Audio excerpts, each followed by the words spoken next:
Science communication at its most basic is communicating the breadth and depth and wonder that is scientific discovery, and using the scientific method to uncover facts and the truth and delivering them to the world.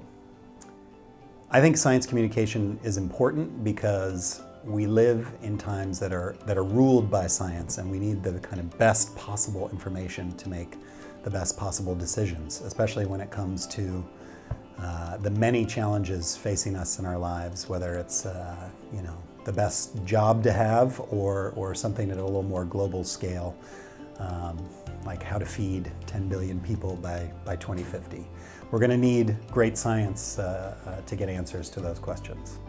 I think the indicators of a good science story are not just good science and the right application of the scientific method, but also that reveal the humanity involved in all of science. I think a lot of times people feel that science is something that goes on way behind closed doors and is done by these people who are very different from me and you, and that's not the case. Or they feel that science isn't applicable to their lives. So stories that can really show the humanity of the scientists doing the science, but also the implications for humanity as a whole are the best science stories.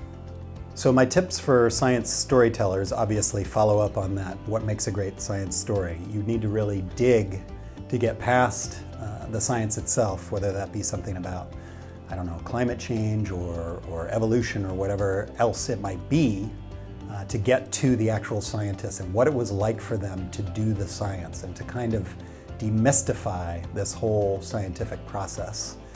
And then really look at what is the implication of that science? Who would it have an impact on? Whether that be a story about, I don't know, some ecologist who's passionate about a particular bird and wants to save its habitat where it lives, and what that might mean for a particular neighborhood or farmer or whomever else might be impacted.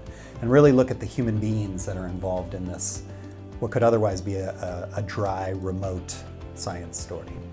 I think it's important to focus on individuals, but not lose focus on the science itself at the same time. So you want to humanize the story, you want to give people a character, if you will, to follow through, but you also want to be able to give that broader context, the scientific reality that this individual story is illuminating. I feel that when you talk about science in very abstract terms, when you don't make it real with very specific people and places and things, that's when people start to think, well, science doesn't really apply to me, or I don't believe in that, or whatever else their emotional reaction to the story might be. But if you put it in a human context, then people can more readily relate, and then you can kind of sneak in that bigger context as well.